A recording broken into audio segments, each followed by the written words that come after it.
One of the biggest things that keeps people in a job, even though they might like to start their own business or work for themselves, is financial stress. While there is financial risk in working for someone else, i.e. they can fire you and their income, drops to zero, and that is hugely stressful. Right? There are typically laws around when people can fire you and without benefits. You get benefits if you've been working, you typically, and been fired, unless you've been like fired for cause or something like that. So there are still some safety mechanisms that you have even in that case. And while you're on the job site, you have a regular paycheck. It's not going up and down.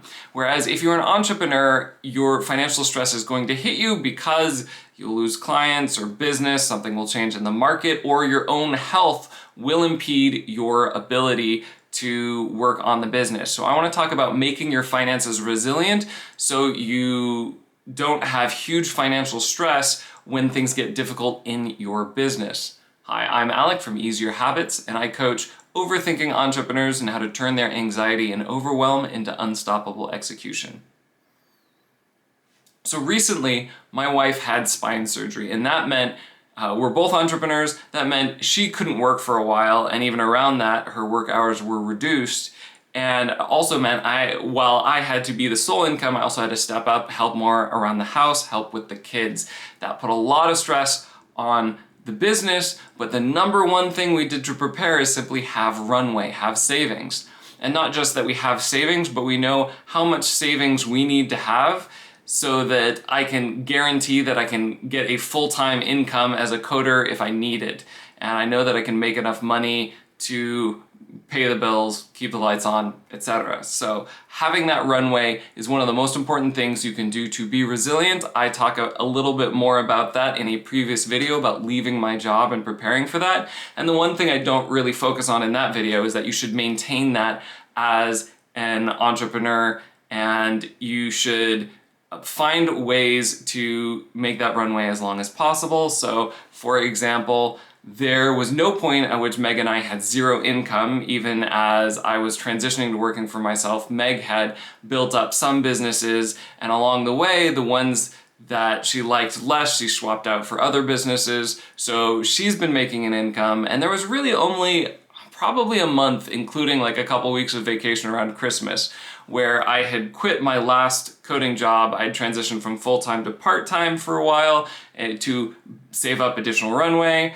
And then a month between that and getting my first full-time paying client, I had been doing some pro bono work or workshops or other things like that so that I could get a paid client pretty quickly. And I knew how I wanted to coach. So that is an example of making that transition and extending that runway, and we still have runway. So that is one of the major things you can do to make this less stressful, so that when these health issues hit, we have paid our health insurance, we knew that we could cover the costs, we can pay the bills, etc. So and not just the medical bills, but the normal household bills, mortgage, all that good stuff. So that is the number one thing you can do. Other things you can do to prepare so that your finances don't become a source of ginormous stress in difficult times are to automate income, and that's basically productizing. So is there something that you do for people?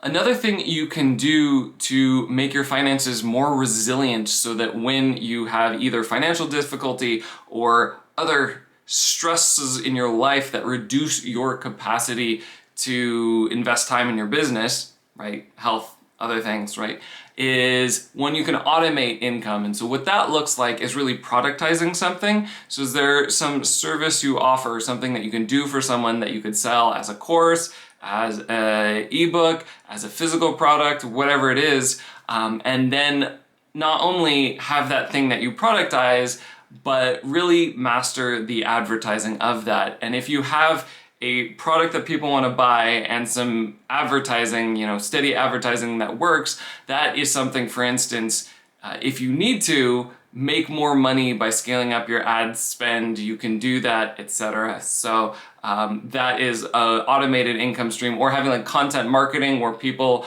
are finding you through your content. It's ideal for content marketing to like stay regular and keep up to get an income stream, but is also true, for instance, on something like a platform like YouTube or a blog that has lots of popular SEO articles, that those sources of traffic to your website and to your product can continue to deliver even if you do have to step away for the business or lower your hours for a little while. Now, the automated income, the ideal, the thing that people dream about is great. That takes a while to develop, and it takes a lot of different skills, something that's a lot more immediate, especially for people who are more like contractors or offering services, coaches, etc. There are ways to cultivate sources of traffic that are not you. And so one way to do that is referrals. Referrals from your clients is always great, getting the habit of asking for referrals, or just asking if someone's willing to share their experience about coaching, etc., post it online, that so they can help other people. That would be great. If someone has a win, tell them to share it on social media, etc., and celebrate it with them. So there are kind of ways to get your name out there so that other people are helping connect you with clients or customers.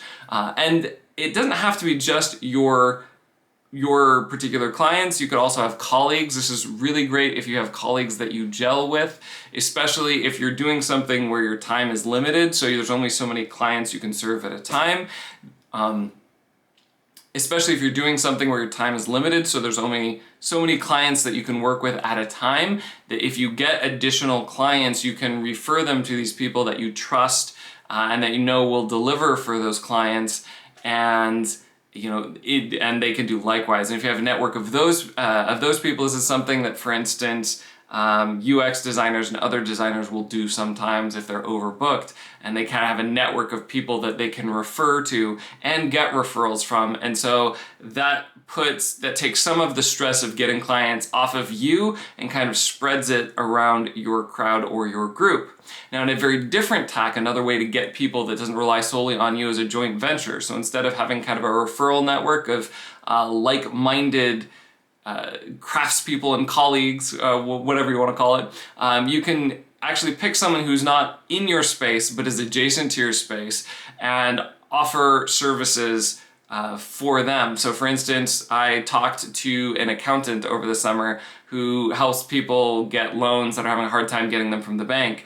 And so one of the things that I was working on was a course about how to increase your income and how to particularly...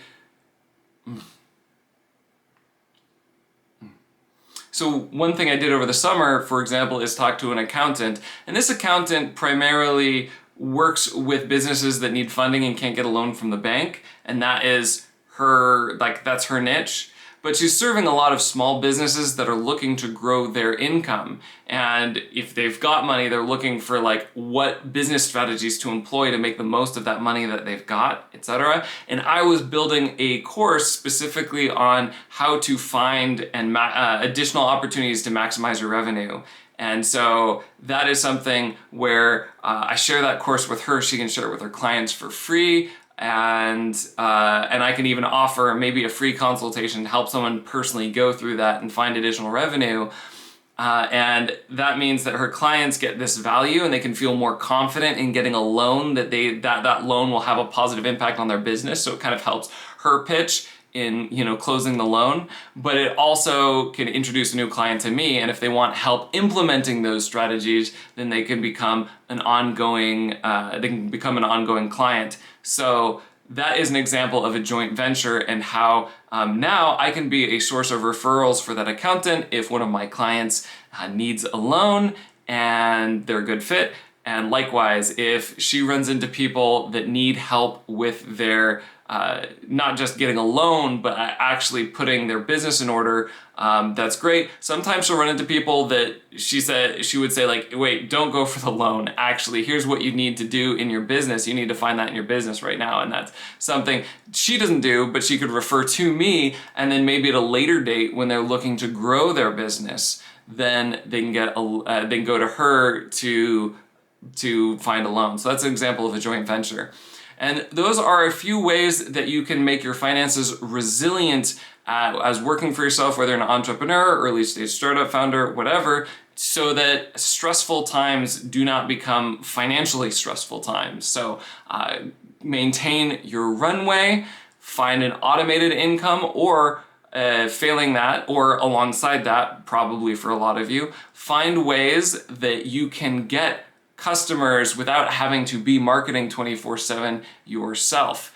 And that is, admittedly, that's something I wish I had more of. Like I said, over the summer I started that talk, but if I had had more of those joint ventures in place before so that they were bringing in clients and I could scale my marketing down and still get clients, that would have been, that would have been fantastic. That would have been the next step for me.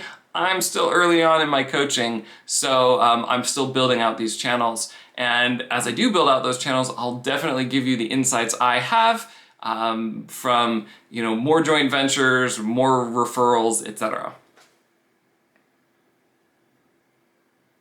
So these last ones, I admit I'm still working on them. I have a young practice, so I was starting to get into that joint venture territory over the summer. I wish I'd started it earlier so I had more of those in place while this health stuff was happening and I had to cut back hours on my business. But again, this is something that you can do all the time. So while I did manage to get some time, managed to get some help from my mother and mother-in-law so I could work on the business, I tried to put aside some extra time, particularly for developing these types of things, particularly for the referral networks, joint ventures, getting referrals from clients, because that was the most effective near-term way to increase my clients in a time of financial stress.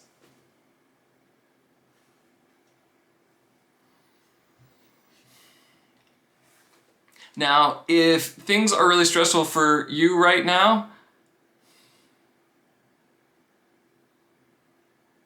if things are really stressful for you right now,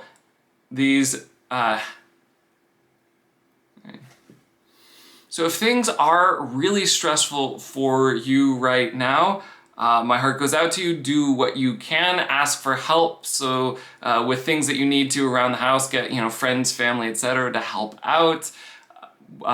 Cut back on expenditures, etc.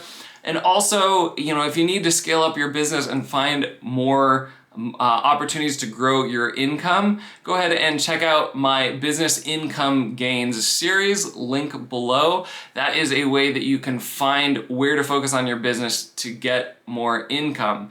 And you can also comment in this video or any of those videos with questions. I would love to help you grow your business.